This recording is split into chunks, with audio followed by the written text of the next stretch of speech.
Good morning, ladies and gentlemen. We are out here at beautiful Guntersville Lake. It is about 5:15 and I'm having a hard time sitting still in this boat. We're about halfway through May. We got a lot of post-spawn fish. I got Dad making fun of me for filming. That's fine, he always got to make fun of me for something. There's two tournaments launching out of Goose Pond today. We've got our Cedar City and an ABA. I hope everybody shows common courtesy like they should. If they don't, I will show my ass and you guys will get to see it, but let's hope that doesn't have to happen. We've got some fish located in a couple different areas. It's going to be overcast all day today. It could be good or it could be bad. It's really just going to depend on what the water looks like and if I can get a topwater bite going. If not, we've got some secondary options and secondary plans, and this is exactly why I found fish in the mud, because I know boys are going to run away from it. Which means it'd be nice to find some water without some boats on it, because as you can tell, we're going to have some company today. You guys stay with us, and we're going to see if we can catch them on a frog or spinner bait. I've got everything rigged up I think I need. If none of it works, it won't be for a lack of trying. Stay with me and let's see what happens. All right, we got a little wet. Dot got a little wet. Got a little wet on takeoff. Two tournaments blasting off. It ain't a whole lot of fun. We got bluegill popping. There's a lot more floating eelgrass in here than was in here when I fished last time. We're gonna try to make some adjustments on the fly and we'll see if we can catch them. There's boats everywhere, but there's plenty of fish in this lake. Let's see what we can do.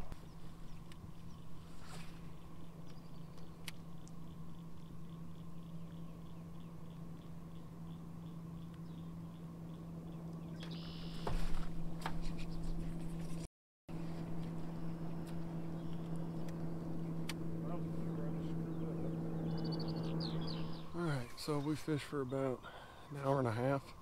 I had that one blow up on a frog. My hand slipped and busted my knuckle open. And that's been the only bite we've had. There's bait busting and I can't get them to bite, so we're gonna have to move and try to cover water. See what happens.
I think we have caught the keeper.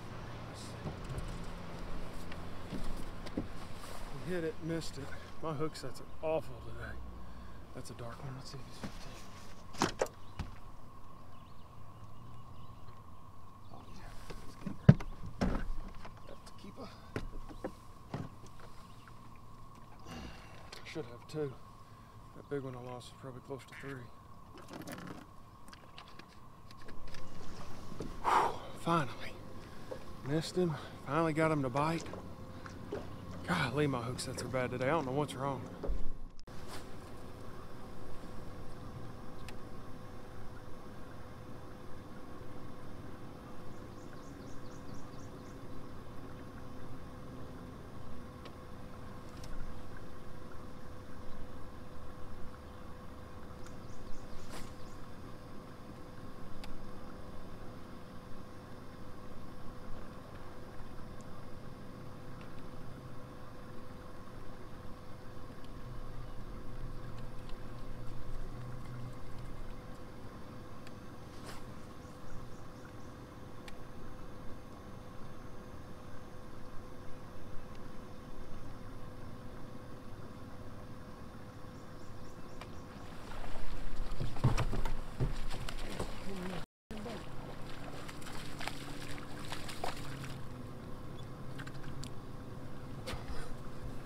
hit it 3 times and then finally got it. He about pulled me out of the boat. I don't think it's a keeper, but that's where we want that frog.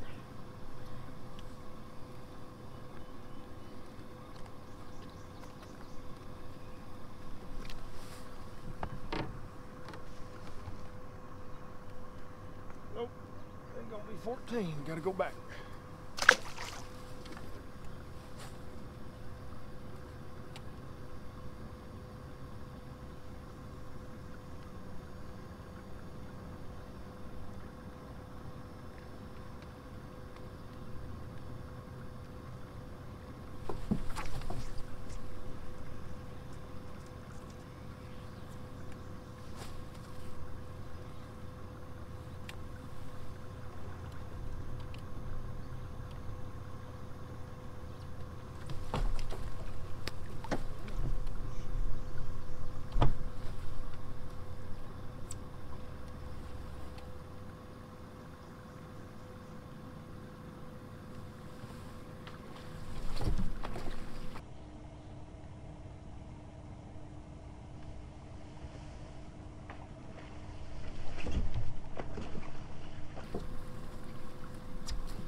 Stepped off the trolling motor at a good time. Oh, son, look at that. Look at that. Look at this meat. Are you kidding me? Let's go. Let's go. That's a grown one. That's 3 pounds. That's the hook fell right out. Just barely had him. I got a feeling. I was like, man, I better step off the trolling motor. I better step off that trolling motor. Let's go, son. The other one I lost this morning was about that size. I have found them in this hyacinth on the outside of these lily pads. Caught a couple non-keepers. I just caught one close to 3 pounds. Whew. That frog bite, son. That frog bite. I should have 3. I lost another 3-pounder this morning, but there's a lot of fish in this lake. Let's see what we can do.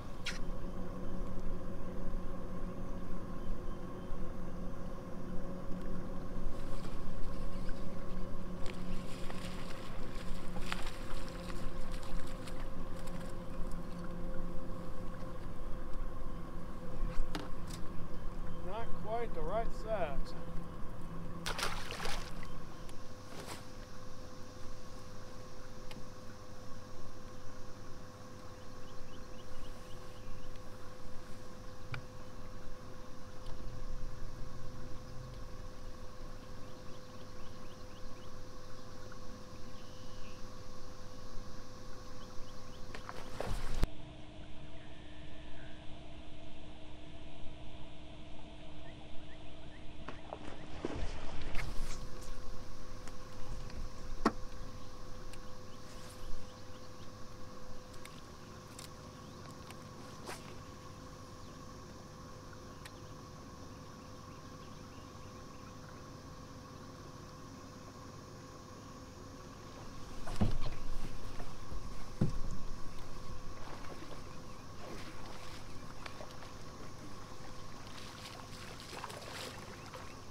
Fat guy on the frog. God, he's been eating good. Look at the gut.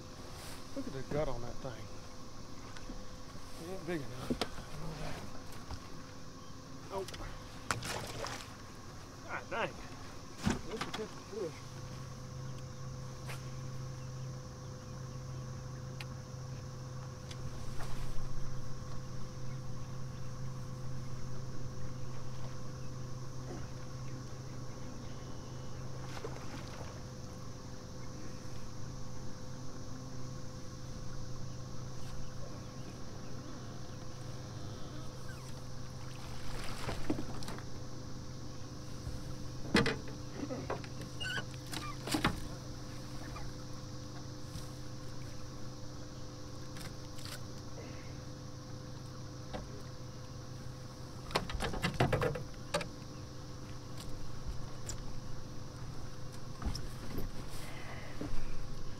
Finding us some frog eaters. I'm having the hardest time setting a hook and catching up to him.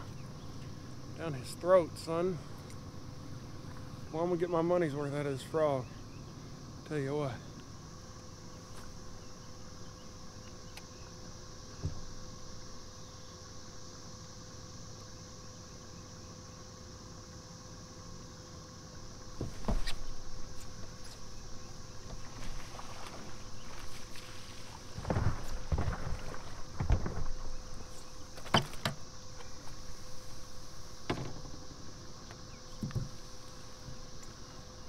He all beat up. I think these are all fry garters.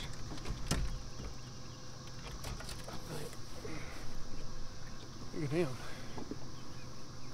That boy's had a rough day. And he just got caught. And he just got caught. You're catching fish. Alright, camera died for a bit, but I haven't caught anymore. I'm working back down to the area where I caught them. For whatever reason, they're set up in this hyacinth grass in and around it. We don't have any giants, but by God, we got 5, so I'm happy with it. We'll see if we can work back down here, make an upgrade. And I guess I'll go play in the dirty water, because it seems like if you're gonna get a bite, it happens pretty fast. Lost a couple good ones on the outside of this. That's where I think the big females are, so I'm gonna throw a wake bait on this outside edge, see if maybe I can draw one up, and see if we can find a couple upgrades. It is 12:05, we've got till 3 o'clock. Maybe I can run back down through here and get a couple more bites. Let's see what happens.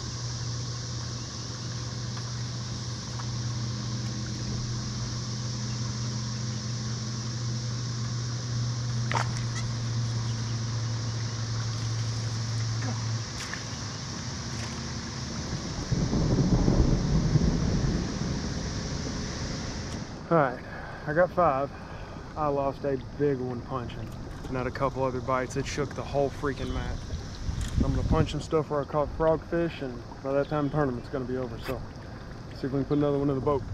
Like I felt it, my rod loaded up and it started singing, and I was like, oh shit, and then it just came off. It was a bass. Yeah, it was a bass. Because I saw it come out of the mat when it blew up the first time.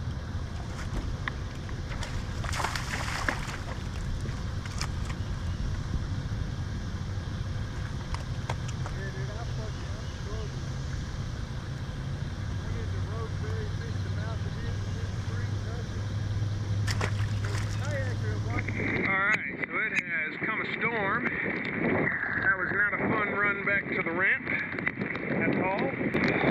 That should hurt. Got a little bass. Lay him in and see what it do, boo-boo. Guntersville Lake. That was an awesome tournament. It was a lot of fun. I spent too much time in areas where conditions had changed. So had fish located, show up morning of the tournament, there's floating grass everywhere. I can't throw top water really, even though there's fish busting. I needed to just settle down, and I didn't really do that till later in the day. One thing I figured out after fishing my second good area, or the stretch of visible cover that I had, was that the bass weren't really setting up in the lily pads. They liked that, and it was a good visual indicator because it indicated hard bottom, right? The grass was starting to grow up, the milfoil was starting to grow and top out, but they could still maneuver. The bass could still work around in those areas without feeling too constricted. So I really think that's why that started to work. They were keyed into that hyacinth grass. Those separate little isolated green patches that you see me fishing, those are hyacinth mats. So they weren't in the lily pads, they weren't really in the milfoil, they were in those hyacinth mats recuperating, and I think, based off the fact that I was catching them specifically on a popping frog, is that they were guarding fry.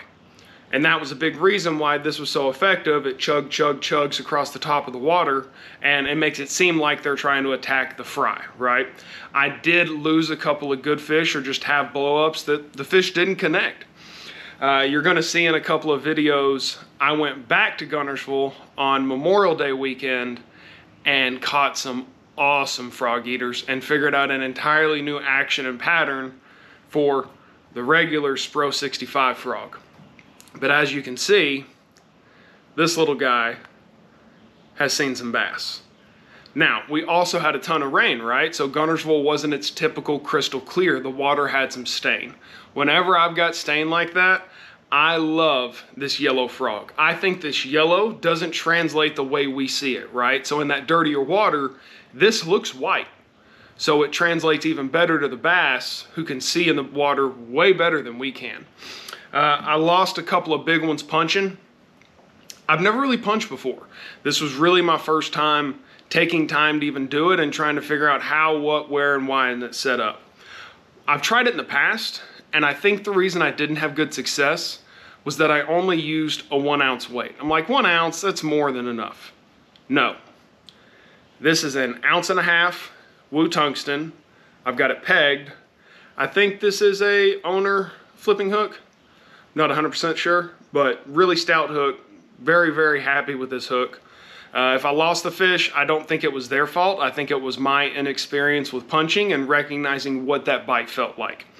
But man, that 1.5 ounces made a world of difference. And I just used a green pumpkin adrenaline, egg zone adrenaline crawl. And I noticed a lot of times in the past when I fished Guntersville, the fish that spit up crawfish, those crawfish are blood orange and blood red.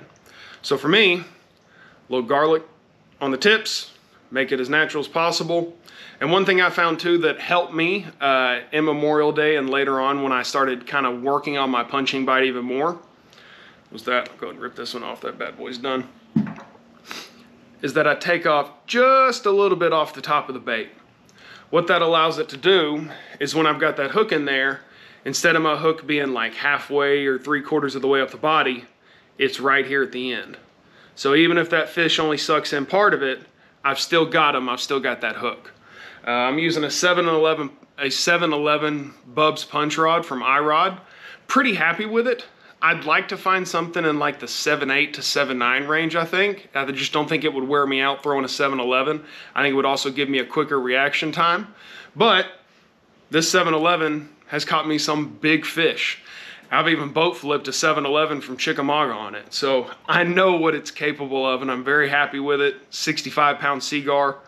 Overall, I am happy with what I learned from the tournament. I don't know how I thought I had 5 keepers when I only had 4. I don't know when I thought I caught that 5th one. And I'm glad I still fished hard because I show up to weigh in and go, oh shoot, I've only got 4 keepers, not 5. We had a huge storm blow in, and that's why you don't really see me doing an outro or anything else like that at the end of the video, because all my gear's soaking wet, the waves are coming over the back of the boat, and I'm just trying to keep the boat floating and trying not to fall in.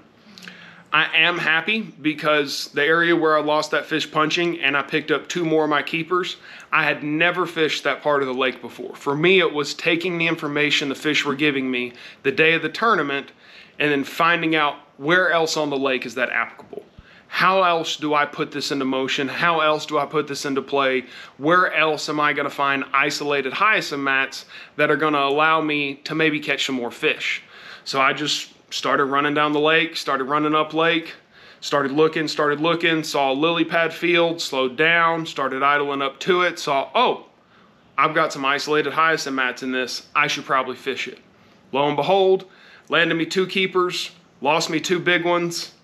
If I'd have landed those, who would have known what I had? I'll take 1038 for 4.